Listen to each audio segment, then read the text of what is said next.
Hey, I'm Jamie East, and today's episode of the Smart 7's brought to you by your nectar prices at Sainsbury's. These days it's hard to find value for money on your weekly shop, right? Well, maybe you're doing it wrong. You need to unlock the magic of your nectar prices at Sainsbury's. Every Friday, you can unlock up to 10 personalised discounts on things you love in the Nectar app. And the best part is that while nectar prices are for everyone, your nectar prices are just for you. So check your Nectar app and unlock your nectar prices to save more now. Enjoy your own personalised discount on things you love with your nectar prices at Sainsbury's. That's good food for all of us. The offer's for 18 plus, Nectar app required. Unlock up to 10 your nectar prices weekly. Available in supermarkets, online and in locals with Smart Shop. T's and C's apply.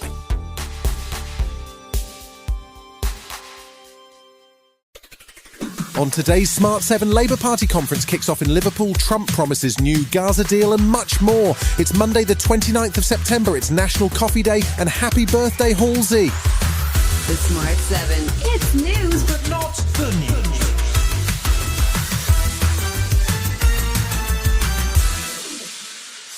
The Labour Party got their annual conference underway in Liverpool on Sunday.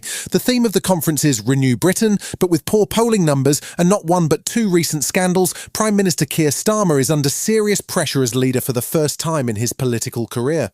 He chose to come out swinging on Sunday, directly challenging Reform's new immigration policies, which would see the indefinite right to remain revoked for immigrants, meaning potential deportation for people who have lived in the UK for years. I do think that it's a racist policy. I do think it's immoral. It needs to be called out for what it is. I think that there are plenty of people who are thinking of voting Reform who are frustrated. They want us to change things and they want the change to come more quickly. There was a largely positive reaction to the more direct criticism of Reform, but the pressure on Starmer remains, and tough budgets and a refusal to shift on the two-child benefit cap have caused unease with one of Labour's major supporters, Unite. Sharon Graham is the General Secretary of the Union, and she says Labour can't take their support for granted. We've got a real issue going on where a lot of our members are worried at the direction Labour's going in, and this Labour government is not doing what they expected them to do. So it becomes harder and harder to justify the affiliation.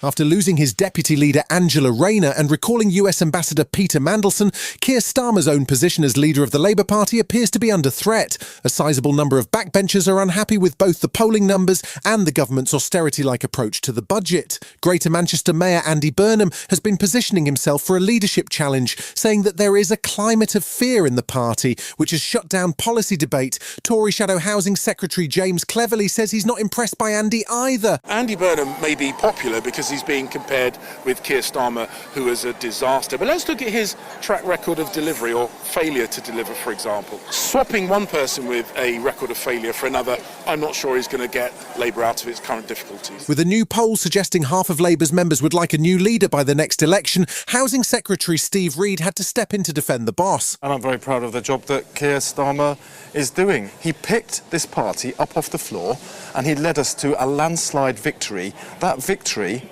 gives us an obligation to focus on changing the things that matter most to the British people.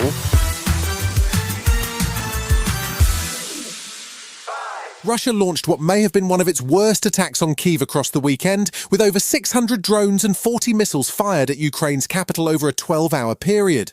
At least 4 people died in what Ukrainian President Zelensky called a vile and cowardly attack. It came after US President Trump called Russia a paper tiger last week, repeatedly mocking their failed attempts to win the war, something which seems to have heightened Russian aggression. Russian Foreign Minister Lavrov spoke at the United Nations on Saturday, promising a decisive response if his country is attacked by the West. NATO Secretary-General Mark Rutte was warning the situation is grim. We are in an age of confrontation. This is confrontation we did not seek. Russia has brought war back to Europe and has teamed up with China, North Korea and Iran to expand their capabilities and their ability to exert influence.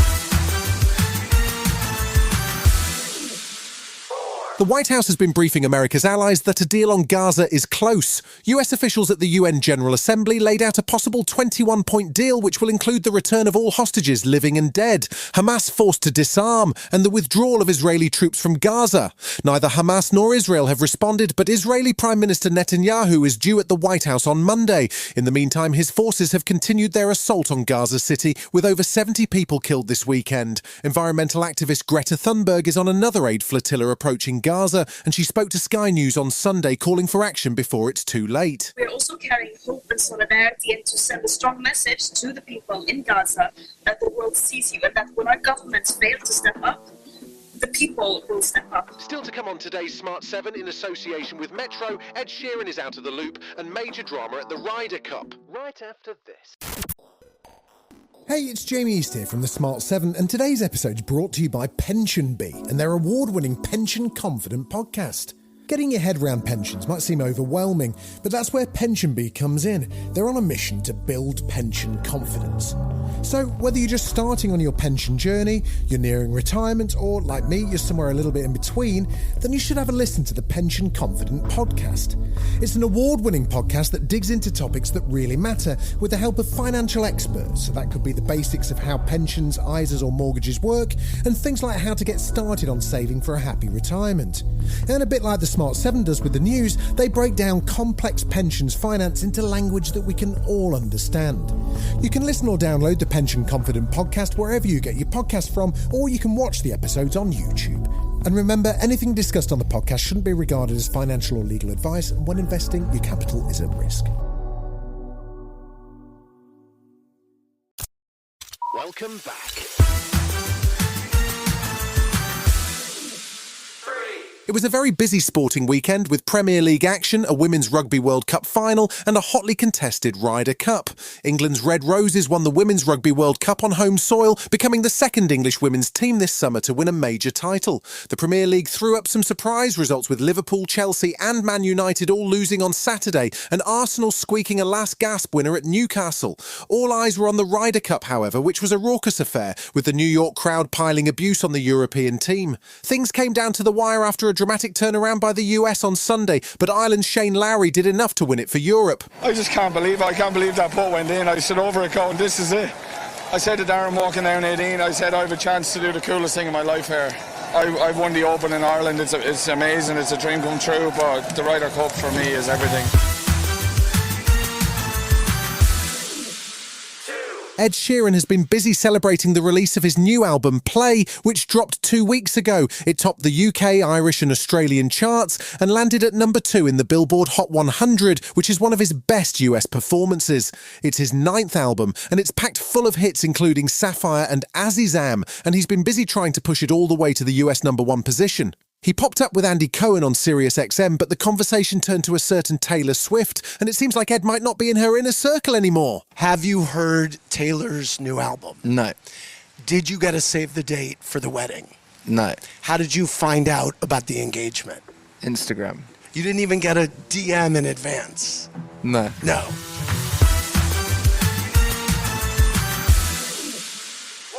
There's a new political thriller on the way from double Academy Award-winning director Catherine Bigelow. It's called House of Dynamite, and it's got a star-packed cast including Idris Elba, Rebecca Ferguson, Gabriel Basso and Jared Harris. A mysterious opponent has launched a nuclear missile at the city of Chicago, and the US government has to respond at speed, although if Donald Trump was in charge, he might not respond at all.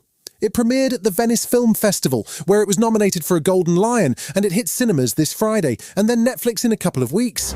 If we do not take steps to neutralize our enemies now, we will lose our window to do so.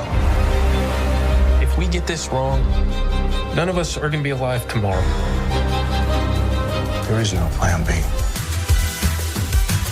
You've been listening to The Smart 7. We'll be back tomorrow at 7 a.m. Hit that follow button and have a great day. Give us 7 minutes, we'll give you the world.